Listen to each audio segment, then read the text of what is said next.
अच्छा, ये question paper जो हम सॉल्व कर रहे हैं दैट इज फ्रॉम 2021 मई जून.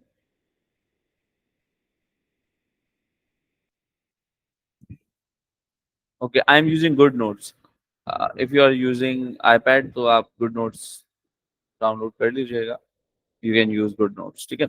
अच्छा, state the difference between a scalar quantity and a vector quantity. एक स्केलर और वेक्टर क्वांटिटी में आपको डिफरेंस फाइंड आउट करना है और आप बता सकते हैं आप इसे कोई जल्दी से बता दें what are scalar quantities and what are vector quantities. बहुत स्केलर क्वांटिटी में हम्म.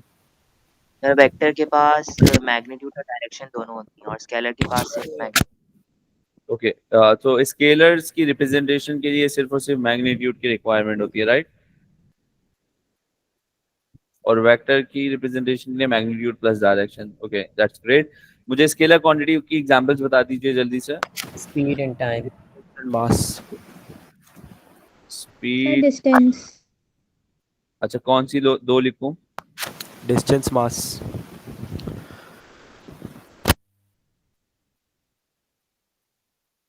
वेक्टर बता दो. डिस्प्लेसमेंट और वेट. मोमेंटम और एक्सेलरेशन. एक्सेलरेशन. डिस्प्लेसमेंट और वेट. अच्छा भाई, इतनी सारी ऑप्शंस मुझे मिल गए हैं तो आप कोई से भी दो लिख लीजिएगा इसमें से. ठीक है.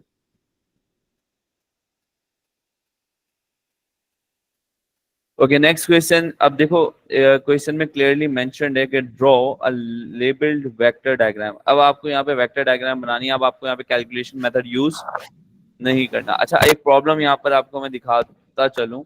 प्रॉब्लम ये है कि there is a difference in the question कि भाई इस क्वेश्चन पेपर में आप देखें ये जो p वेक्टर है और जो q वेक्टर है they are not perpendicular vectors.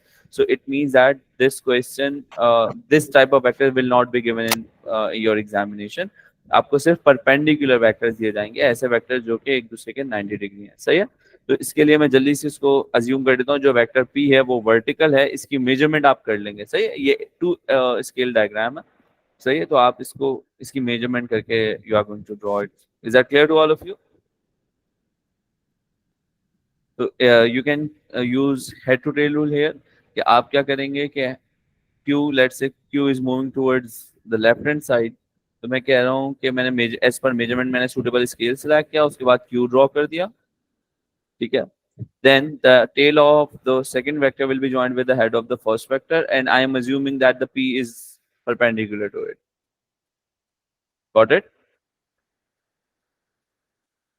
And when I'm done joining these two vectors, तो मैं last vector के head को पहले vector के tail से join कर दूंगा.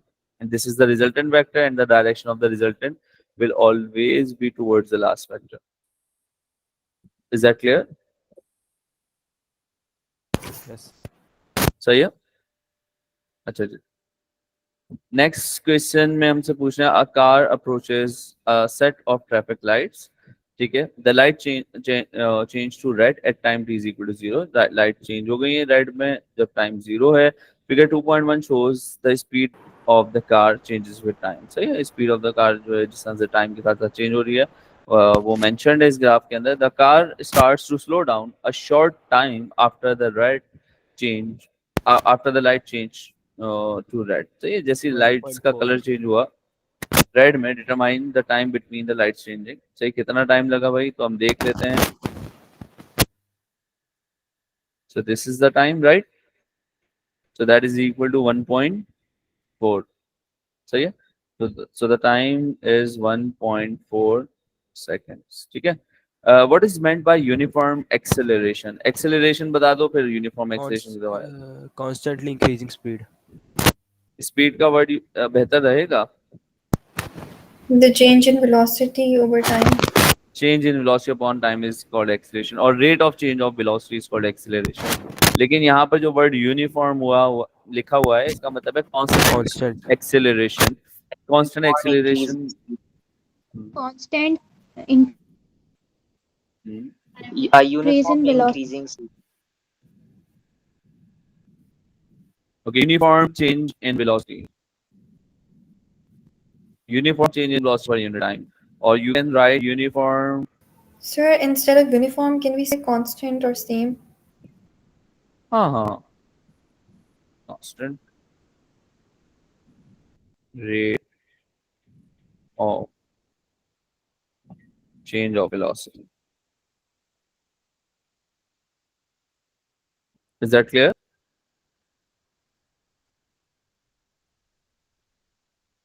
Straight, figure 2.1 shows that the deceleration of the car between 2 to 7 seconds is non-uniform. अब हम ग्राफ में देख लेते हैं, ये रहा 2 seconds. Sir, irregular gradient. सही है, तो आप बता देंगे कि the different gradient shows the non-uniform. अच्छा, अब यहाँ पे देख लें आप steepness of the line, यहाँ पे the graph is more steeper and here the graph is less steeper, and that's why we can say कि भाई आपके पास स्टार्ट में ज्यादा डिसेलरेशन था, पे कम डिसेलरेशन हो गया, इसका मतलब डिसेलरेशन इज चेंजिंग. ठीक है, तो आप बता दीजिएगा डिफरेंट ग्रेडियंट.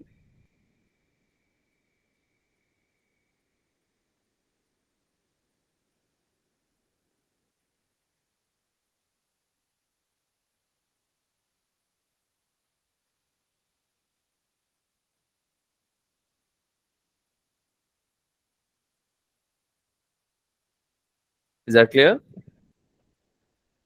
सर हम ये लिख सकते हैं कि वो लीनियर नहीं है. क्या सर हम कह सकते हैं कि gradient is not linear. Linear का वर्ड एप्रोप्रिएट यहाँ नहीं है, यहाँ पर use the word not constant. ठीक है, non uniform. It is actually a more better word. Clear हो गई बात? ठीक है सर. अच्छा जी.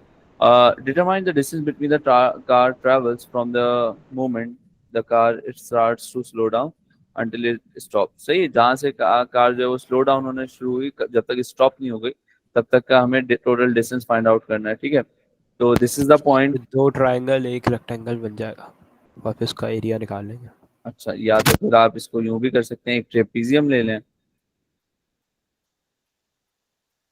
ये वाला पार्ट हो जाएगा ट्रेपीजियम, ये वाला पार्ट हो जाएगा triangle. You can use it and find it out.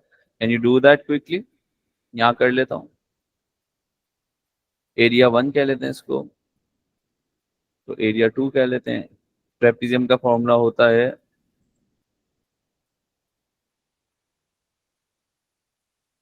Some of parallel sides into height. सही है, सम ऑफ पैरेलल साइड्स. अब यहाँ पे दो पैरेलल साइड्स हैं, एक हो गई ये वाली बेटे और एक हो गई ये वाली साइड. सही है, तो लेट्स सी.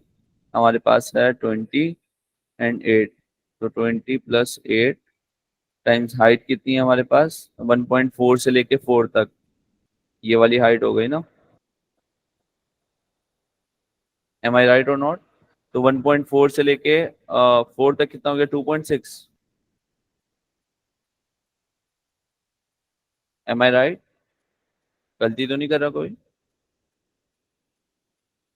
कितना आ रहा है एरिया? अगर मैंने सही किया तो बता दें एरिया कितना आ रहा है.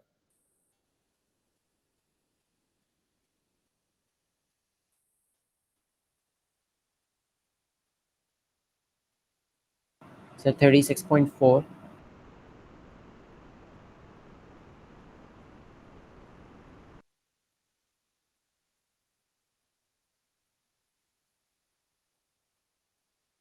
अब देखें, जो दूसरा ट्राइंगल है एरिया 2, उसका एरिया निकाल लेते हैं. ये वाली साइड हो गई बेटे बेस, और इसकी वैल्यू है हमारे पास 4 से लेके 7 तक, that is 3.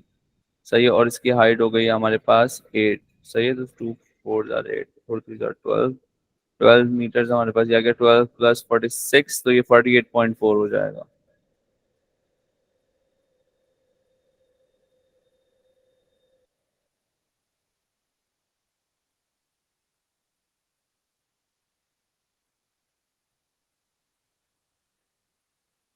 To significant figures में लिखना है तो 48.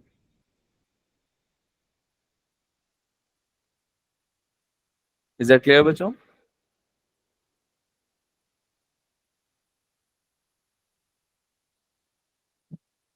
Okay, that's great.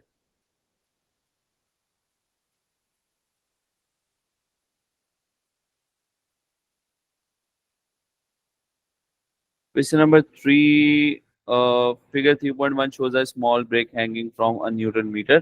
सही, एक न्यूटन मीटर है, इसके साथ एक छोटी सी बेटे मैंने पिछले जब हम पास पेपर सॉल्व कर रहे थे तो मैंने आप लोगों को बताया था, वैसे तो हमें कोई डिफाइंड क्राइटेरिया हमारे सिलेबस में नहीं है, हम प्रेफर करते थे 3 to 4 सिग्निफिकेंट फिगर्स में हमारा आंसर हो, but what I have observe in the recent 2023 papers, तो आई हैव ऑब्जर्व कि जो मार्किंग स्कीम में आंसर दिए हुए उन्होंने वो 2 सिग्निफिकेंट फिगर्स में दिए हुए हैं।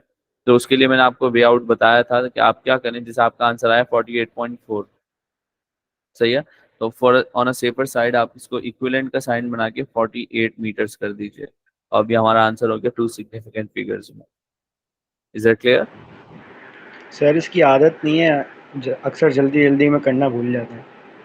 हाँ बेटे, यही प्रॉब्लम है, मैं आपको यही कह रहा हूँ कि जितने ज़्यादा ईयरली पास पेपर्स आप सॉल्व करेंगे, आप अपनी हैबिट बना लें उसमें ये करते हुए, तो आपको आदत हो जाएगी। दूसरी चीज़ ये कि मैं हमेशा क्लास में भी कहता हूँ और अभी दोबारा से कह रहा हूँ कि बेटे 1 मार्क का क्वेश्चन हो, 2 मार्क का क्वेश्चन हो या 10 मार्क का क्वेश्चन हो, you have to write the formula. Formula लाजमी लिखिएगा, ठीक है? सर इस तरह दोनों आंसर्स को आंसर लाइन पे लिखते हैं तो सही है। हाँ सही है, लिख दीजिएगा। सीआई क्राइटेरिया वैसे तो ये है कि अगर पूरे पेज में इसको आप मैं बिल्कुल भी जो है वो प्रमोट नहीं करूंगा, लेकिन सीआई का क्राइटेरिया ये है कि पूरे कॉपी के ऊपर अगर राइट आंसर मौजूद है ना कहीं पर भी, तो एग्जामिनर आपको मार्क अवार्ड करेगा, लेकिन इसका कतई ये मकसद नहीं है कि आप इस चीज़ का गलत फायदा उठाएं।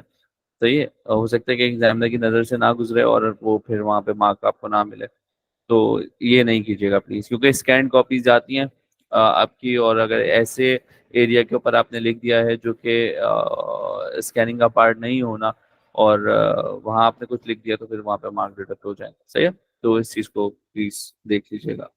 आंसर स्पेस में ही आंसर लिखिएगा और ज्यादा क्रॉस क्रॉस नहीं कीजिएगा। Figure 3.1 shows a brick hanging from a Newton meter. Newton meter यहाँ पर हम यूज कर रहे हैं। Newton meter is a device that measures weight. The reading on the Newton meter is 3 newtons. अभी आपके पास जो रीडिंग आ रही है वो 3 न्यूटन आ रही है। इसका मतलब इस बॉक्स का, इस ब्रिक का जो वेट है वो है 3 न्यूटन। ठीक है। Describe how the reading on the Newton meter is used to find the mass of the brick. तो आपके पास वेट आ गया इस ब्रिक का। Now you are going to use the formula W is equal to mg, और आप यहाँ पर wait को डिवाइड करवा देंगे ग्रेविटेशनल फील्ड स्ट्रेंथ से, so that you may know the value of the mass. Is that clear?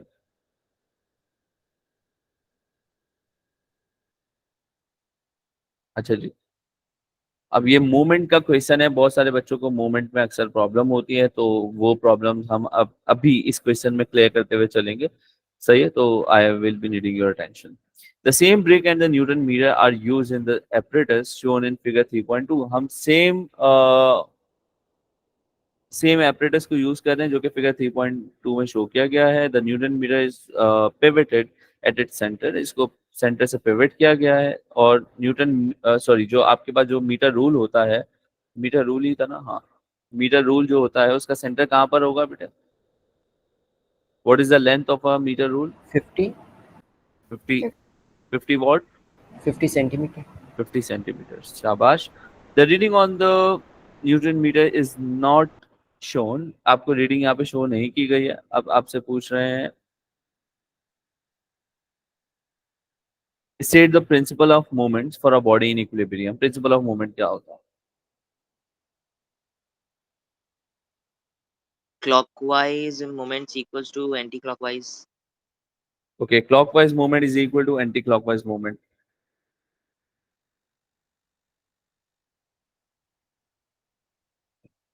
All right, so you are going to use this formula when, sorry, the definition when the explanation is of only 1 mark।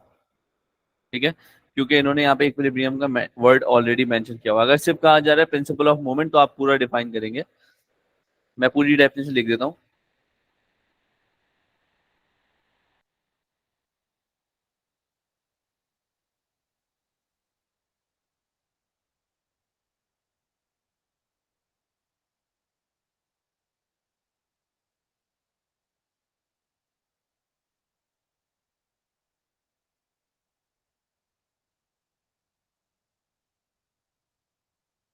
For an object to be in equilibrium, clockwise movement is equal to, पता नहीं मेरी writing इतनी खराब क्यों हो गई है, is equal to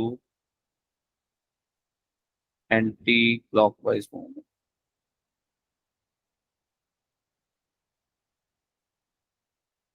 Is that clear to all of you? अच्छा, अभी कह रहे हैं determine the reading on the newton meter shown in figure 3.2। अब हमें, जब आपने ब्रिक को यहाँ पर अटैच कर दिया ऑन द मीटर रूल, और आपके पास जो न्यूटन मीटर था उसको आपने अटैच कर दिया है विद द मीटर रूल, सही है। तो अब आपको फाइंड करना है the reading on the metre rule, सही है। यानी कि हमें अपवर्ड फोर्स निकालनी है which is exerted by the metre rule और by the newton metre on to the metre rule, सही है। अब मैं कह रहा हूँ कि भाई इस ब्रिक का जो वेट है it is acting in downward direction and it's value is 3.0 Newton's, जो कि प्रीवियस पार्ट में हमें गिवन था। Is that clear? ऑलराइट। अब मैंने कहा कि भाई मैं यूज करता हूँ प्रिंसिपल ऑफ मोमेंट्स को। मैं क्योंकि डायग्राम मुझे देखनी है तो मैं यहीं पर ही सॉल्व कर लेता हूँ, फिर हम वहां पर शिफ्ट कर देंगे।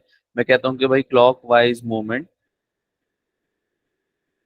बराबर हो जाएगा एंटी क्लॉकवाइज मोमेंट के। अच्छा, कोई मुझे बता सकता है कि यहाँ पे कितने क्लॉकवाइज और कितने एंटी 3/30 क्लॉकवाइज मोमेंट? 3/30 आएगी पहले तो।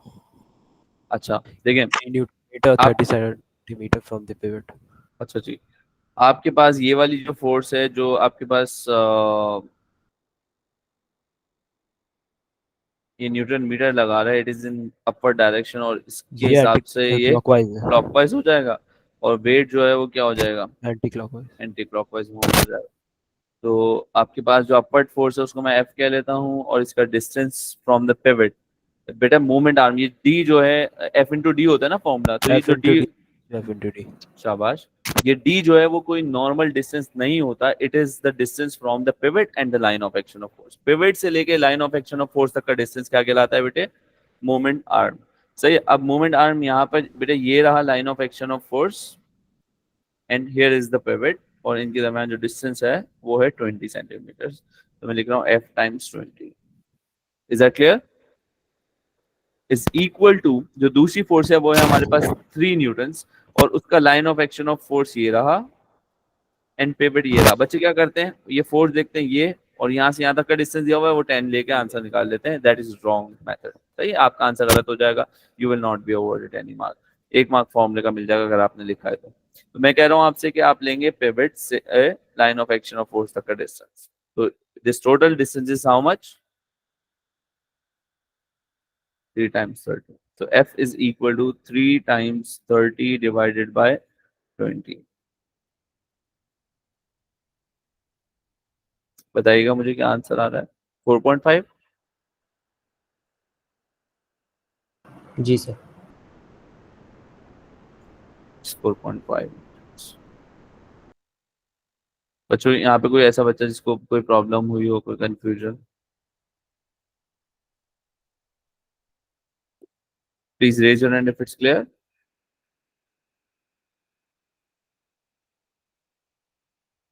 Right, that's great. तो ये ऑलरेडी 2 सिग्निफिकेंट फिगर्स में है, तो मैं अपने आंसर को 2 सिग्निफिकेंट फिगर्स में देता हूँ, 4.5।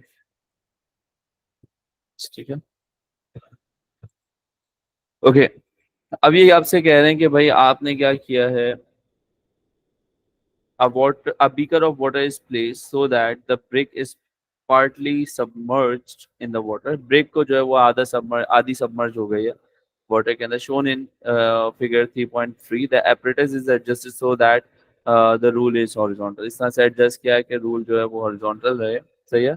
अब आपसे पूछे suggest why the reading on the Newton meter is less than your answer in part B part 2। पहले तो अब थ्रस्ट फोर्स होगी वाटर की ओके वजह से। ओके, अब thrust force due to water, सही है, और उसकी वजह से क्या हुआ? वैसे लोड कम हो जाएगा ब्रिक का। So now there is more clockwise movement, yes. सही है। अब क्लॉकवाइज मूवमेंट ज्यादा होगा तो anti clockwise movement will also be ज़्यादा। सही। अच्छा अब देखो, पहले आपके पास जो वेट था, weight is acting in downward direction, सही है, इसी पॉइंट पर, और अब thrust is acting in upper direction, तो एक्चुअली रिजल्टेंट फोर्स ऑलरेडी इनकी कम हो जाएगी, यानी कि total upward force decreases due to the upthrust force. Are you getting my point? आप इसको यूं भी डिफाइन कर सकते हैं कि now there are two clockwise movement and one anti-clockwise movement. So one of the clockwise movement will be reduced. Is that clear?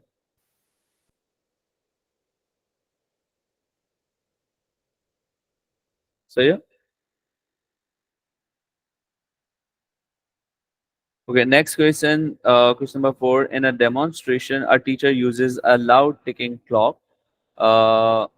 Two hollow tubes A and B. दो hollow tubes आपको नजर आ रही हैं. A barrier and a smooth surface. एक barrier है, एक smooth surface है. This is the smooth surface.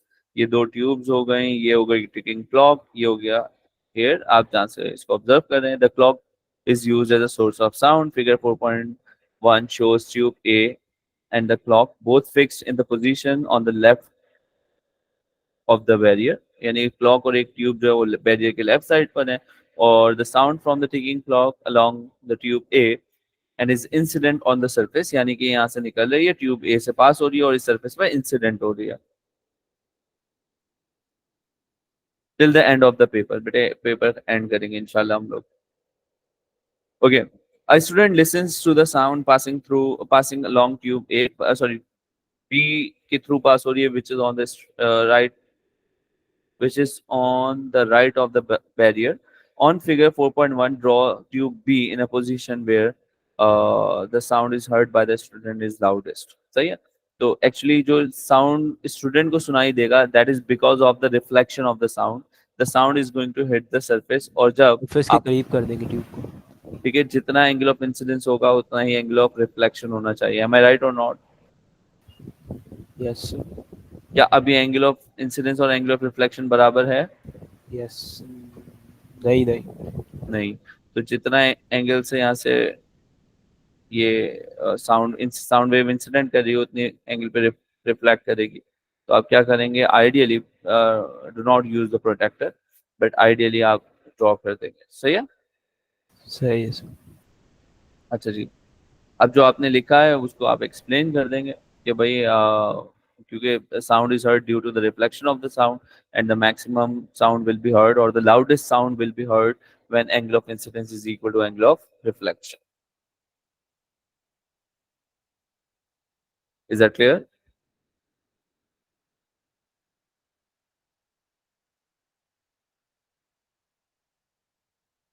Okay. Now they're saying the speed of sound in air is 330 meters per second. State a typical value of for the speed of sound in a solid. 5000. हाँ, लिख सकते हैं. few thousands लिख सकते हैं आप. 1000 to 10,000 आप लिख सकते हैं. there is one more thing कि आपके पास जो स्पीड ऑफ साउंड एयर में होती है वो 330 मीटर्स 330 टू 350 मीटर्स पर सेकेंड होती है. किसी सॉलिड के अंदर स्पीड ऑफ साउंड, किसी लिक्विड में 1500 मीटर्स पर सेकेंड होती है, किसी सॉलिड में हम 3000 समथिंग कहते हैं, लेकिन आप 1000 से 10,000 तक ले सकते हैं. अच्छा जी.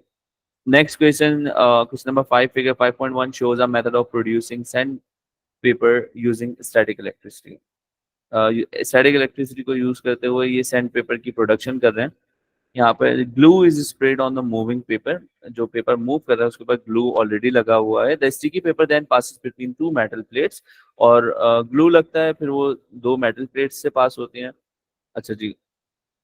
One of the plate is positive charge and the other is negative charge. एक पॉजिटिव चार्ज और एक नेगेटिव चार्ज प्लेट है. And you can see the bottom one is positive and the top one is negative plate. ये question में हमें बता दिया गया है. There is an electric field between the plates. Plates के दरमियान इलेक्ट्रिक फील्ड मौजूद है. आपको यहाँ पे इलेक्ट्रिक फील्ड लाइंस को ड्रॉ करना है. तो याद रखिएगा जो इलेक्ट्रिक फील्ड लाइंस होती हैं उनकी डायरेक्शन क्या होती है? कौन बताएगा मुझे जल्दी से? What is the direction of electric field lines?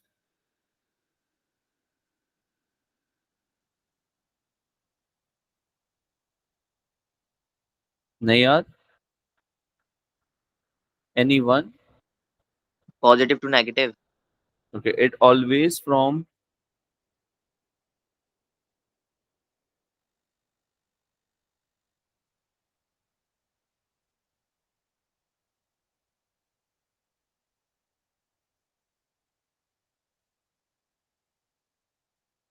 sorry. Positive में एरो आउटवर्ड्स बनाएंगे और नेगेटिव में इनवर्ड्स। अच्छा, क्योंकि डिस्टेंस इक्वल है ना, तो बेटे कोशिश कीजिएगा लाइंस के दरमियान डिस्टेंस भी आप बराबर बनाएं, ठीक है। एजिस पे कर्व हो जाती है and it always from positive to negative. Is that clear? 2 mark का है। Okay, grains of sand are present just below the sticky paper. Each grain of the sandpaper is a conductor of electricity. ये electricity का conductor है. Uh, Figure 5.3 shows 2 layers of sand grains in the space between the 2 plates. Can you just give me a second?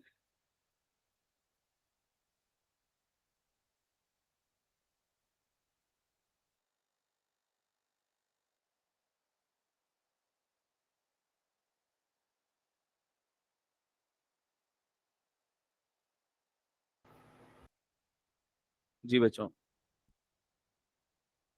तो each grain of sand is conductor of electricity. ठीक है, ये electricity का conductor है। आपको कह रहे हैं कि figure 5.3 shows 2 layers of sand grain. ठीक है, 2 लेयर्स दी हुई हैं। यस जी बेटे, कुछ कह रहा था। Hello, am I audible? जी जी सर। अच्छा, explain using ideas about the movement of charge by the top layer of the sand.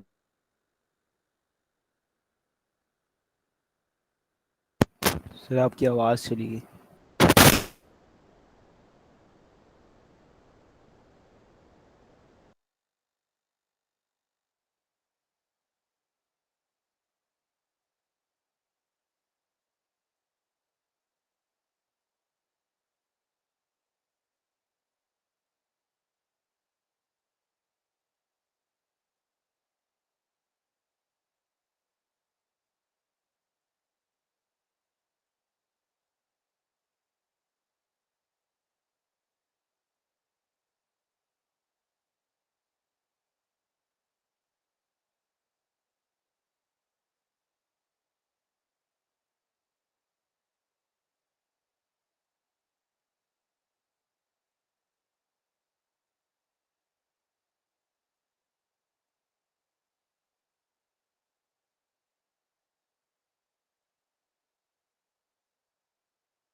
बेटा थोड़ा इलेक्ट्रिसिटी बैकग्राउंड था,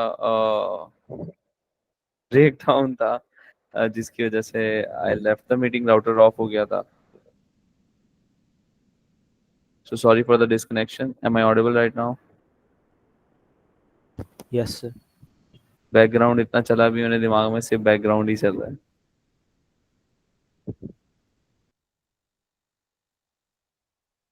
अच्छा जी, तो ये कह रहे हैं आपसे, I have shared my screen, please confirm if it's visible. तो अब यहाँ पे कह रहे हैं explain using ideas about the movement of the charges why the top layer of the sand becomes positively charge. Top layer के ऊपर क्यों पॉजिटिव चार्ज आ गया है, बॉटम लेयर, अगर टॉप लेयर पॉजिटिव चार्ज होगी तो बॉटम लेयर के ऊपर कौन सा चार्ज होना चाहिए, वो बता दीजिएगा। अच्छा, आप ये बता दीजिए कि ऐसा क्या हुआ होगा, क्या पॉजिटिव चार्जेस मूव करते हैं? नो सर, नेगेटिव अच्छा, चार्जेस मूव करते हैं। ओके, तो नेगेटिव चार्जेस जो है वो रिपेल्ड अवे हो गए होंगे, मींस दे रिपेल्ड अवे। सही है, एंड दैट्स व्हाई, या यूं भी कह सकते हैं कि the negative charges from the top layer of the sand have move to the bottom layer. सही है। Suggest state why the top layer of the sand move towards the sticky paper. अब देखो आगे कह रहे हैं कि this is the sticky paper, सही है। जो आपके पास टॉप लेयर के ऊपर चार्ज आ गया है वो आ गया पॉजिटिव चार्ज, सही है। ऊपर वाली मेटल जो प्लेट है वो कौन सी चार्ज है, नेगेटिव नेगेटिव। चार्ज प्लेट है। यहाँ पर आ गए हैं पॉजिटिव चार्जेस टॉप लेयर के ऊपर। Now what will happen, this top layer will be attracted towards the negative charge plate and ultimately they are going to be stick to the sandpaper. Is that clear?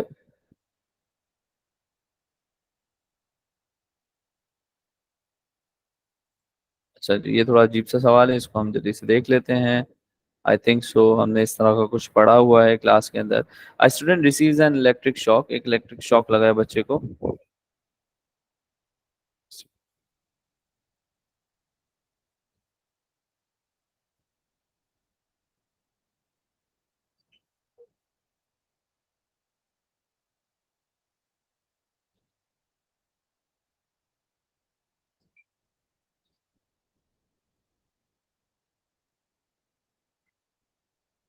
अच्छा जी, एक electric shock लगा है by walking across a certain type of carpet and then nearly touching a piece of the earth metal with his hand।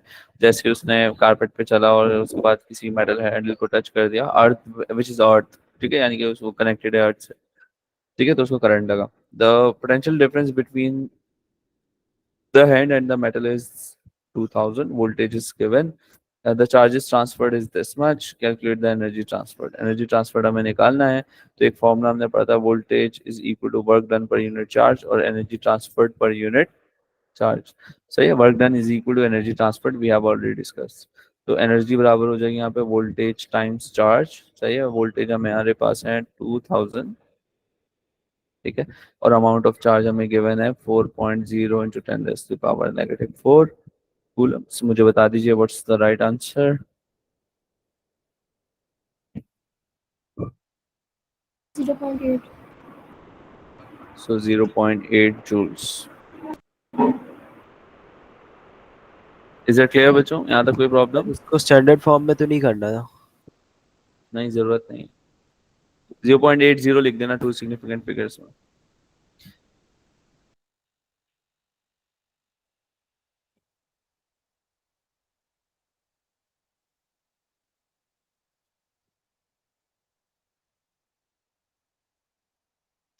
हल्का सा shock लगेगा बेटे, ज्यादा नहीं लगेगा। अच्छा, the power input to a filament lamp when connected to 12 volt supply, सही है, is 20 watts. Power is given, state what is meant by power. तो अब क्योंकि हम यहाँ पे इलेक्ट्रिसिटी की बात करें तो power is rate of transfer of energy, सही है। अब rate of transfer of energy जब हम नॉर्मल पावर की बात करते हैं, यहाँ पर we are concern with the electrical power, या आप सिर्फ ये भी बता सकते हैं कि सिर्फ पावर पूछ रहे हैं आपसे तो आप बता रहे हैं रेट ऑफ डूइंग वर्क या rate of transfer of energy. Time बचाने के लिए मैं लिख रहा हूँ rate of doing work. Calculate the current, अब पावर भी दिया हुआ है, वोल्टेज भी दिया हुआ है, करंट निकाल सकते हैं। P is equal to V I वाले फॉर्मूले से, I will be equal to P upon V।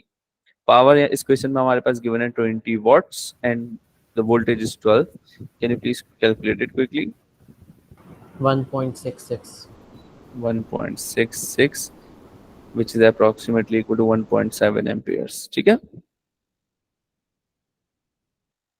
अच्छा, अब हमें चाहिए रेजिस्टेंस ऑफ फिलामेंट लैम्प, तो हम वी आ गया, आई आ गया, वी जगह शो आया। सही है। अब R is equal to V upon I। Voltage हमारे पास गिवन है, कितना था वोल्टेज हमारे पास? 12 वोल्ट्स। अच्छा, आप राउंडेड ऑफ वैल्यू कभी भी नहीं लेंगे, एक्चुअल वैल्यू लेंगे, दैट इज 1.66 जी। What's the answer? 7.228। 7.228,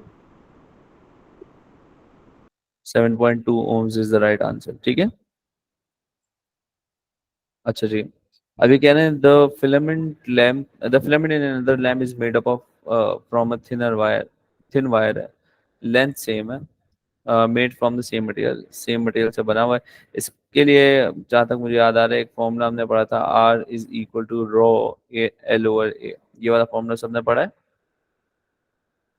yes sir.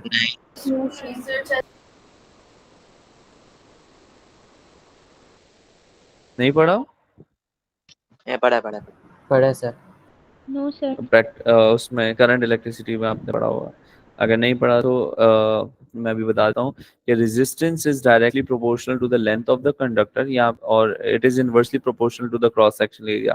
जितना आप लेंथी वायर यूज करेंगे रेजिस्टेंस उतनी बढ़ जाएगी, और मतलब डायरेक्ट रिलेशनशिप है, the longer the wire the greater the resistance, and इसका इनवर्स रिलेशनशिप है with the resistance with the cross sectional area. यानी कि अगर आप थिक वायर यूज करेंगे तो रेजिस्टेंस कम हो जाएगी। एयर कंडीशनर्स के लिए हम थिक वायर यूज करते हैं टू रिड्यूस द रेजिस्टेंस। ठीक है, अब ये कह रहे हैं एक और चीज आपको यहाँ पे नजर आ रही है, रो यहाँ पर है रेजिस्टिविटी, और रेजिस्टिविटी हमें रिप्रेजेंट करती है कि फॉर एग्जाम्पल अगर मैं दो डिफरेंट मटेरियल्स को कंपेयर करूं, which one is better conductor. For example अगर मैं ले लूं आयरन और कॉपर, तो what do you think which one is better conductor?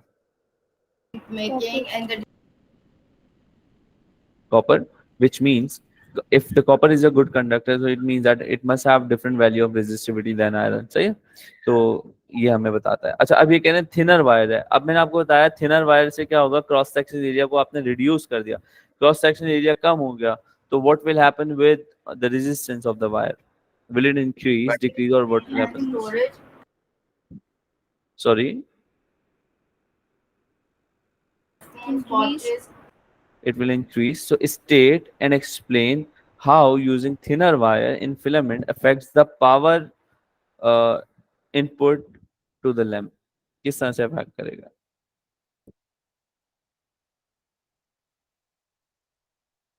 Power input को किस तरह से अफेक्ट करेगा? रेजिस्टेंस ज्यादा होगी तो what will happen? There will be lesser current.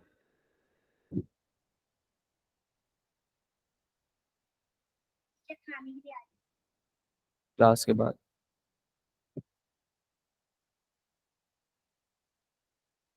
हाँ जी बताइए, क्या होगा? पावर इनपुट के साथ क्या होगा?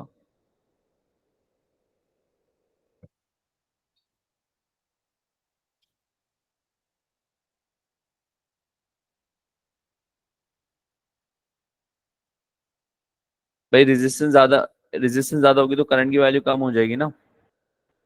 अच्छा, आई गॉट एन आंसर, एक second. As resistance increases, current decreases, hence the power decreases। शाबाश। यही मैं एक्सप्लेन आपसे करने जा रहा था कि रेजिस्टेंस बढ़ेगी तो पावर, आपके पास जो करंट की वैल्यू है वो कम हो जाएगी। सही है, और अगर करंट की वैल्यू कम हो जाएगी तो पावर भी कम हो जाएगी। ठीक है, तो there will be less input power. अच्छा जी, question number 7, figure 7.1 shows part of a simple DC motor। Simple DC electric motor है। The motor is connected to a battery where the positive terminal of the battery connected to A positive से connected है, B negative से connected है। ठीक है, अब ये आपसे पूछ रहे हैं कि explain why the coil turns in the direction shown। इस डायरेक्शन में क्यों coil रोटेट कर रही है जो कि क्वेश्चन में शो किया गया है। तो what do you think? So means what do you think? Why it is rotating in the direction shown in the diagram? भाई ये यहाँ पर फोर्स लग रही है, इसका मतलब अपर डायरेक्शन में, यहाँ पे फोर्स लग रही है डाउनवर्ड डायरेक्शन में। The direction of the current is entering means if it is connected with the positive terminal and negative terminal as written in the question, कि भाई जो आपके पास पॉजिटिव टर्मिनल है वो बैटरी के ए से कनेक्टेड है। सही है, बैटरी ए पॉइंट से कनेक्टेड है। सही है, पॉजिटिव टर्मिनल बैटरी का। तो अभी कह रहे हैं explain why the coil turns in the direction shown. जी, क्यों टर्न हो रही है sir? Sir Fleming's left hand rule. Fleming's left hand rule. आप बता देंगे कि भाई जो आपके पास डायरेक्शन ऑफ करंट है, it is into the coil from point A, और it is entering into the coil from point A point से जो है वो कॉइल के अंदर एंटर हो रहा है। सही, दूसरी चीज आप ये बता सकते हैं कि by using the Fleming's left hand rule आप आइडेंटिफाई कर सकते हैं कि what's the direction of the force. So clearly you can see that the force is in downward direction on the left hand side. सही है, ये वाली side पे जो है वो डाउनवर्ड फोर्स लगेगी, और ये वाली साइड के ऊपर क्योंकि करंट एग्जिट कर रहा है तो यहाँ पर कौन सी डायरेक्शन में फोर्स लगेगी? अपर डायरेक्शन में फोर्स लगेगी। Is that clear? सही है, and that's why the coil rotates in the direction shown in the diagram। The turning effect is increased। Turning effect increase कर दिया गया है when the coil is wound around a soft iron cylinder। Explain why this happens। Easy to magnetise and easy to demagnetise अच्छा soft हाँ सही है, ठीक है, ये वाली बात क्लियर है। सॉफ्ट आयरन सिलेंडर ही क्यों यूज किया, 2 मार्क का क्वेश्चन है ना, 2 बातें बता दें। ये क्या करेगा, ऐसा क्या करेगा ये जिसकी वजह से जो है वो आपके पास टर्निंग इफेक्ट बढ़ जाएगा। Easily magnetise iron. हाँ मेक सेंस, लेकिन इससे हो क्या रहा है, पहले प्राइम ऑब्जेक्टिव तो बताओ। सर वो करंट को पास ही नहीं दे रहे। नहीं Stronger मैग्नेटिक फ्लक्स ज़्यादा कटेंगे, ज़्यादा पास थ्रू। भाई, मैग्नेटिक फ्लक्स यहाँ कटेगा ही नहीं, यहाँ तो मैग्नेटिक फील्ड्स के दरमियान इंटरेक्शन होगा।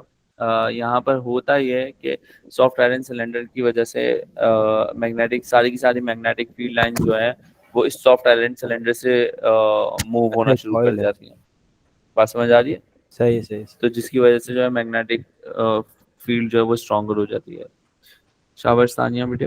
अच्छा, suggest one other way to increase the turning effect of the mode. बता स्ट्रॉन्गर सकते हैं आप? Magnet. Increase number of coils. Stronger magnet increase number of turns in the coil or increase the current.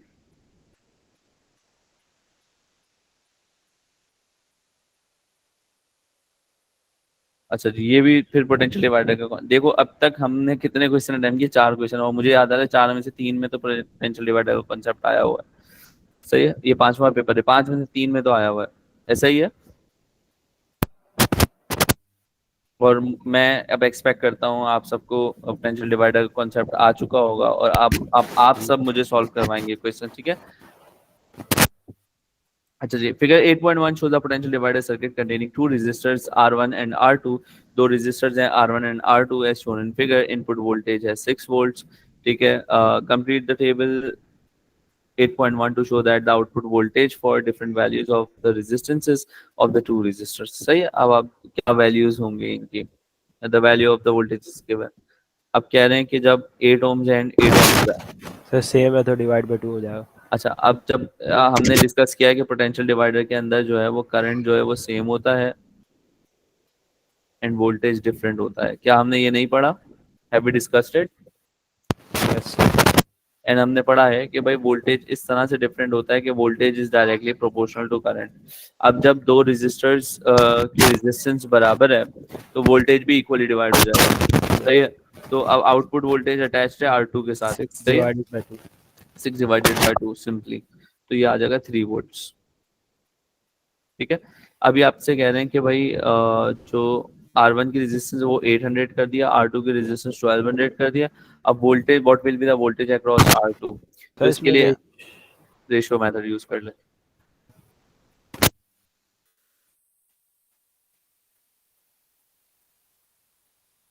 Total voltage है हमारे पास 6, total resistance हमारे पास एक थी 1200 और 800, हाँ तो ये हो जाएगा सिंपलीफाई कर लेंगे। 2000। R1 प्लस R2 मैंने कर दिया है, ठीक है। टोटल रेजिस्टेंस फाइंड आउट करने के लिए as it's a series circuit, V2 I don't know, और R2 की वैल्यू मेरे पास है 1200, तो V2 निकाल लें आप, 6 multiply by 1200 divided by 2000। Sir 4।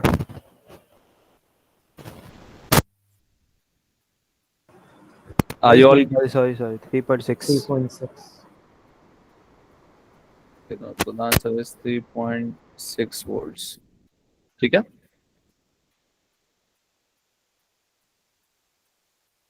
अच्छा, इधर और वाला क्वेश्चन एक दिया हुआ है, ये वाला तो लॉजिक गेट्स हैं, ये हमारे सिलेबस का पार्ट नहीं है तो उसको छोड़ दीजिए, ठीक है। इस वाले क्वेश्चन को हम टाइम कर लेते हैं। In the circuit shown in figure 8.1 resistor R is replaced by light dependent resistor. जो आपको सर्किट दिखाया है फिगर 8.1 में, इसमें R1 को LDR से रिप्लेस कर दिया गया है, यानी कि अब ये R1 नहीं है बल्कि ये क्या है बेटे, LDR है, सही है। सिंबल बनाना है LDR का, तो LDR का सिंबल कैसे बनाते हैं बेटा? रजिस्टर और 2 एरोज। सही है। अब कह रहे हैं the LDR is moved from darkness into daylight, darkness को से डे लाइट में ले गए। State what happens to the resistance of the LDR and the output voltage. पहले बताएं LDR की रेजिस्टेंस के साथ क्या होगा, इंक्रीज होगी डिक्रीज होगी? रेजिस्टेंस ऑफ LDR डिक्रीज होगी। क्यों डिक्रीज होगी? बिकॉज सर लाइट दी है उसको तो वोल्टेज एक डिक्रीज होगा। Inverse relation. इनवर्स रिलेशनशिप में लाइट इंटेंसिटी से लाइट इंटेंसिटी बढ़ गई तो रेजिस्टेंस कम हो गई, तो बेटे resistance decreases. Output voltage, output किसके साथ अटैच हुआ हुआ है? देखो R2 के साथ। R2 के साथ। अच्छा, अब इसकी रेजिस्टेंस कम हो गई, अभी अभी हमने पढ़ा वोल्टेज इज इसका directly voltage proportional to resistance. Voltage भी कम हो जाएगा, इसका शाबाश।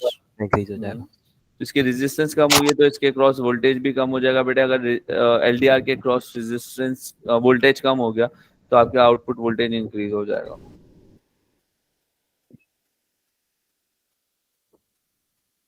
They have used the word in state, so you just have to write. You do not need to explain it. अब ये कह रहे हैं कि a potential divider circuit can also be used to produce an output voltage that changes with temperature. Temperature, एक ऐसा भी हम पोटेंशियल डिवाइडर सर्किट बना सकते हैं जो कि टेम्परेचर के साथ जिसकी रेजिस्टेंस चेंज हो। State the name of the component that is used. Thermistor. शाबाश। थर्मिस्टर।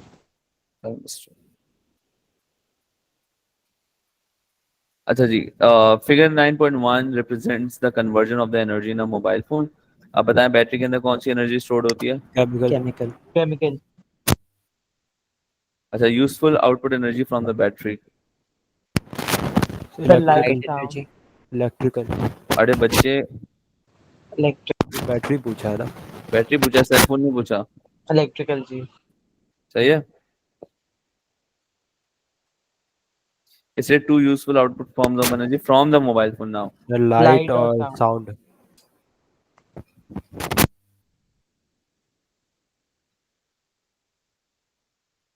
अच्छा, when the battery is in use, the average current is this much. Average current is given. The time is also given. तो I is number of charges. Sir milliamperes को amperes में कैसे convert करेंगे? बताता हूँ। Current दिया हुआ है 1.3 मिली का मतलब होता है 10⁻³ सही है, प्रीफिक्स होता है। और टाइम है हमें 2 मिनट्स दिया हुआ है, हमें सेकंड में कन्वर्ट करने पड़ेंगे तो ये हो जाएगा 2 × 60। बता दीजिए अमाउंट ऑफ चार्ज कितना आ रहा है? 0.156।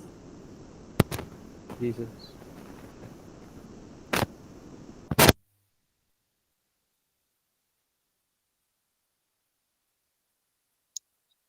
Okay, student estimates that the thermal energy produced in the battery when the mobile phone is used and uses this value to estimate the efficiency of the battery. ठीक है, he measures the temperature, जिसका temperature था वो था this much, ठीक है, within the battery in a period when the useful output energy is 5200 joules. इतनी energy आपको output form में मिल रही थी। The mass of the battery is this much. Specific heat capacity is this much. ठीक है, mass given है, specific heat capacity given है। Now we have to find what? Thermal energy। सही है, तो हम यूज कर लेते हैं E is equal to mcat और mc डेल्टा थीटा। यहाँ पे जो हमारे पास जो C की वैल्यू है वो है kg में गिवन है, तो जो मास है उसको हम कन्वर्ट कर लेंगे into kg। So the answer मतलब मास की वैल्यू हो जाएगी 0.11, ठीक है। C की वैल्यू हो गई 830, ठीक है। अब delta theta change in temperature, पहले क्या टेम्परेचर था? पहले नहीं सुन वो टेम्परेचर राइज दिया हुआ है ना, डिफरेंस इन टेम्परेचर दिया हुआ है, ठीक है, डेल्टा थीटा के बना, तो ये दे दिया है 5। जो वैल्यू कैलकुलेट करके बता दीजिए।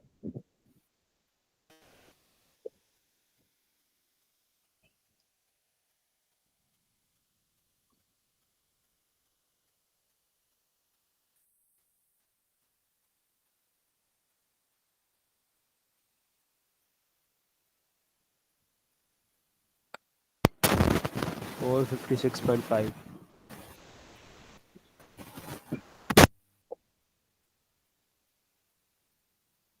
पक्का यही आ रहा है? सही है।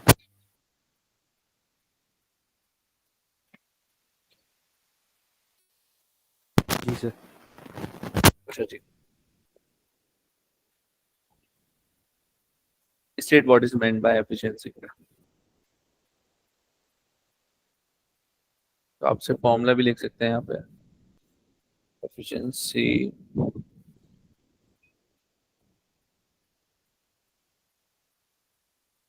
या यूं भी लिख सकते हैं, it is the ratio of useful energy output to the total energy upon input energy multiply by 100 to the total energy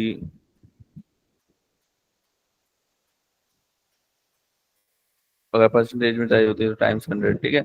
efficiency निकालनी है बैटरी की तो मैं परसेंटेज में ही निकाल देता हूँ। तो एफिशिएंसी मैं वैल्यू फॉर्मूला नहीं लिख रहा, मैंने ऊपर ही लिखा है। आपने 2 मार्क का क्वेश्चन है, आपने फॉर्मूला लास्ट में लिखना है।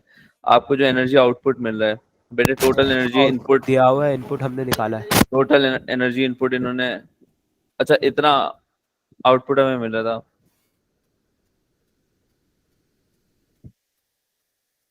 अच्छा एनर्जी आउटपुट दिया हुआ है हमें 5200 जूल्स, ये तो इनपुट है, आउटपुट है, सही है। अब टोटल एनर्जी इनपुट कितना हो जाएगा, वेस्टिंग एनर्जी और जो आपके आउटपुट मिल रहा है दोनों को मिला लें तो 5200 में 456 ऐड कर दें, ये हो जाएगा 56.5। एम आई राइट सर जी? 5200 आउटपुट नहीं है। आउटपुट है ना, मैंने यूजफुल एनर्जी आउटपुट तो लिया, ओके सर। सही है।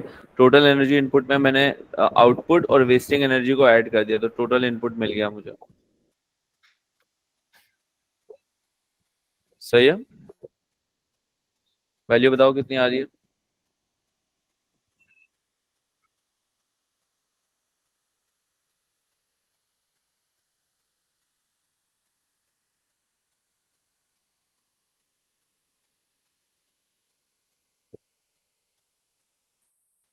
सर 91.92%।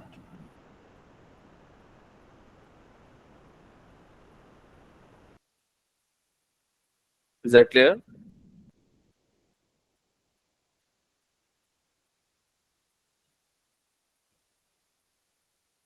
अच्छा जी, इसमें पूछना कि suggestion explain one reason why the value for the efficiency calculated in part 3 is larger than the actual efficiency of the battery.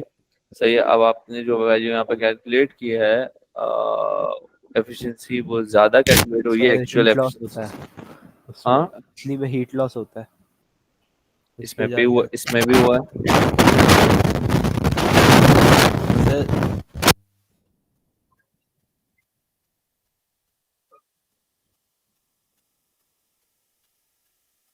Sir 1 minute ऊपर क्या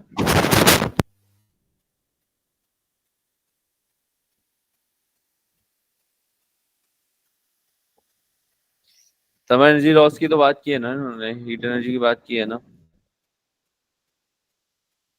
यहाँ पे।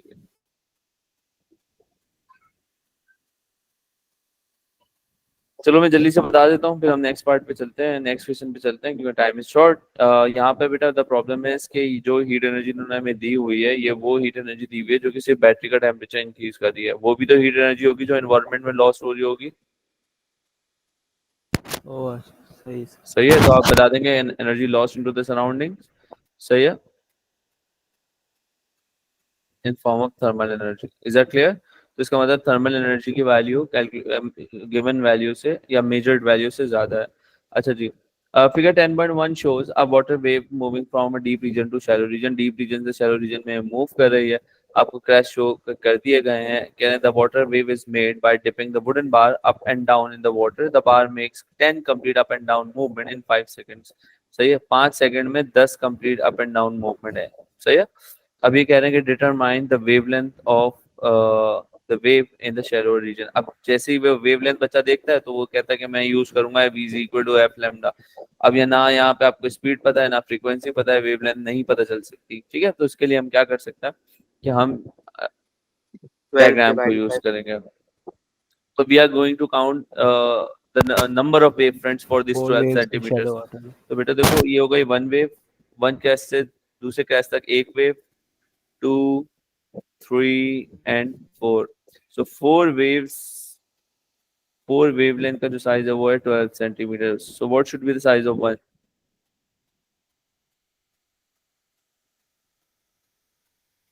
is that clear? ठीक है। the second thing is कि we have to find the frequency again, मुझे speed नहीं पता तो फ्रीक्वेंसी के लिए ये वाला फॉर्मूला यूज नहीं कर सकता, so I can use this detail for the frequency, ठीक है। So frequency is 10 5 seconds में 10 complete oscillations. ठीक है, तो 1 second में कितनी हो जाएंगी?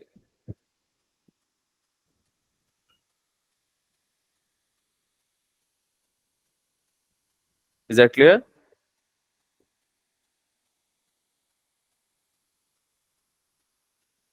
That's great.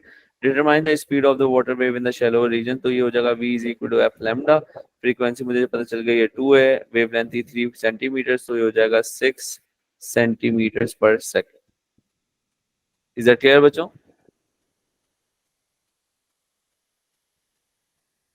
अच्छा जी, when the water wave travels, okay, on figure 10.2, draw the line to show what happens to the wavelength, frequency and the speed of the water wave as it enters into the deep water.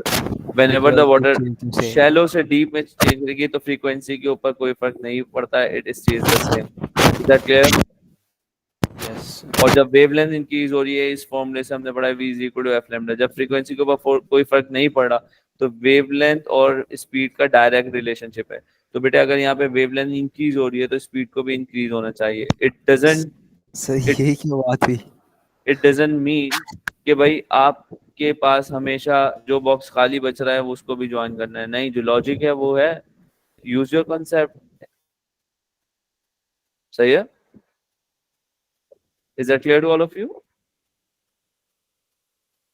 अच्छा जी, इसमें आप wave आपको patterns बनाने that we have already discuss. मैं जल्दी से बता देता हूँ. पहले तो नॉर्मल बनाएंगे. इस तरह से बना दीजिएगा.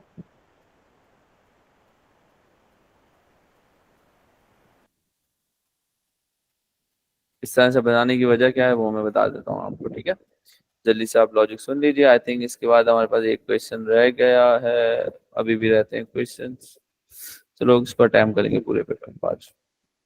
ये वेव फ्रंट आप खुद से ड्रॉ कर सकते हैं और should I explain it how to draw it? Sir explain कर दे. मैं कर देता हूँ. The wave is moving from shallow to deep. ठीक है,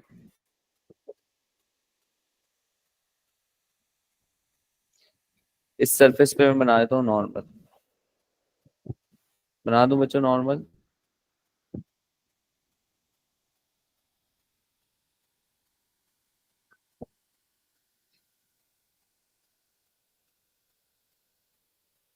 सही हो गया नॉर्मल. जब भी वाटर वेव ट्रैवल करती हैं शैलो से डीप से शैलो से डीप में तो it bends away from the normal. ये नॉर्मल से दूर चले जाते हैं. ठीक है, अब नॉर्मल के परपेंडिकुलर वेव फ्रंट्स को ड्रॉ करना है. जहाँ पे वेव फ्रंट एंड हुए थे वहां से मुझे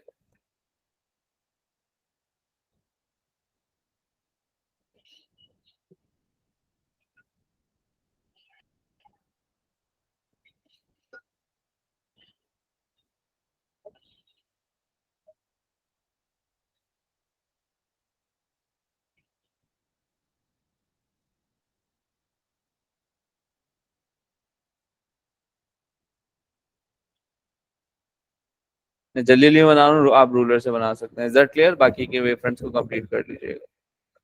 इज दैट क्लियर बच्चों? सर हम लोग डायरेक्टली वेव फ्रंट्स बना देंगे या ये पूरा करेंगे? डायरेक्टली वेव फ्रंट भी बना दें. अगर आपने सही बनाया तो you will be awarded marks. ठीक है. अच्छा जी, white light is made up of different colours.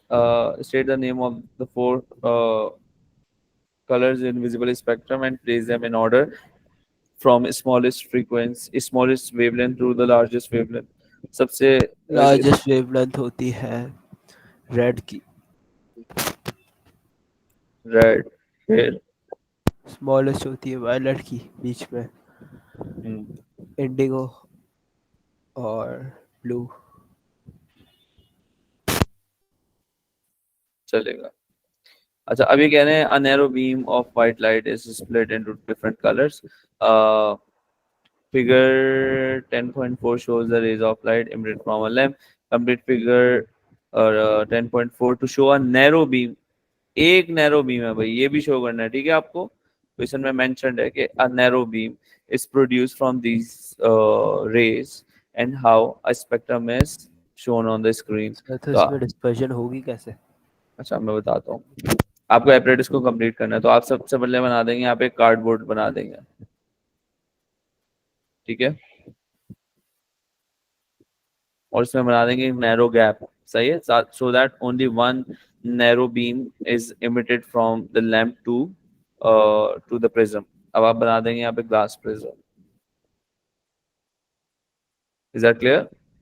अब क्या होगा बेटे, व्हाइट लाइट